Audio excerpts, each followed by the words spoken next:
time for recycle. Para-paraan si Mami. And gagawa tayo ng chocolate bouquet for Daddy's birthday.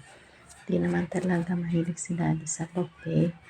Pero para sa mga anak niya na mahilig, pwede na yan. So wala tayong pang gift kay Daddy because low budget nga tayo. Bili lang tayo ng cake and pang ulam fights na, no? Kasi para magawan lang natin ang paraan. Kasi yung aming Elijah ay hindi pumapayag na walang birthday yung kanyang daddy. So ayan po, gumawa tayo ng paraan. Hiningi natin yung bouquet na patapon na at ating recycle. Bumili lang tayo ng mumurahing chocolate. Hindi dahil sa mumurahin lang yung ating pagbibigyan, mahal na mahal po natin yung ating pagbibigyan.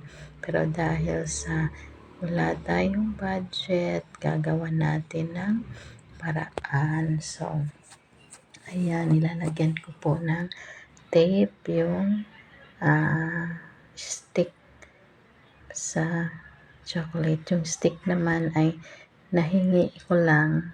Hindi intention na humingi.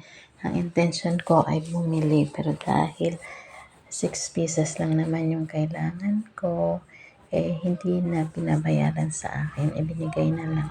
So, thank you doon sa ate na in charge sa kantin na nagbigay ng stick na yan. Kaya nakatipid tayo ng bonggang-bongga dahil sa hindi na tayo pinagbayad. And ginawa ko po ito sa school kasi pag sa bahay ko gagawin, mabibisto tayo ng ating Elijah at malamang at sa hindi ay hindi na natin nagawa yung ating chocolate bouquet. So habang gumagawa ay nakikipag-chikahan ako dyan sa aking kasama sa harap. Okay, so yan po.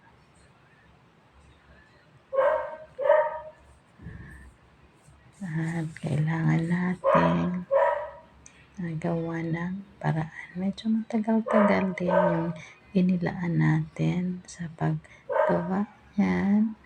Pero worth it naman dahil sa pinaghirapan nga natin. And sana Daddy, ma-feel mo na pinahahalagahan ka namin, no? Na ma-feel mo na binavalue namin lahat ng effort mo, lahat ng ginagawa mo para sa family natin.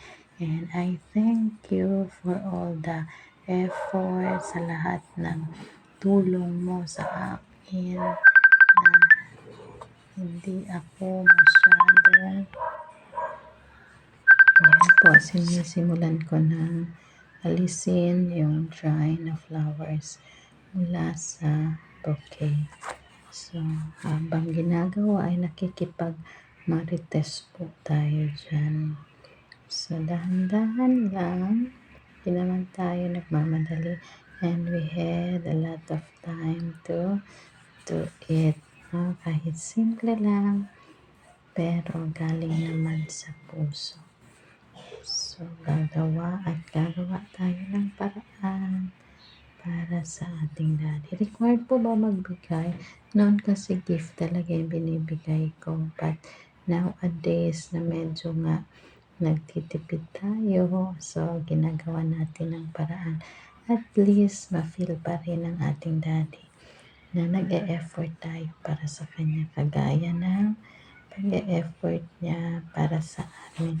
Malaking tulong po talaga, katuwang po talaga sa buhay si Daddy sapagkat nalalasan po yung aking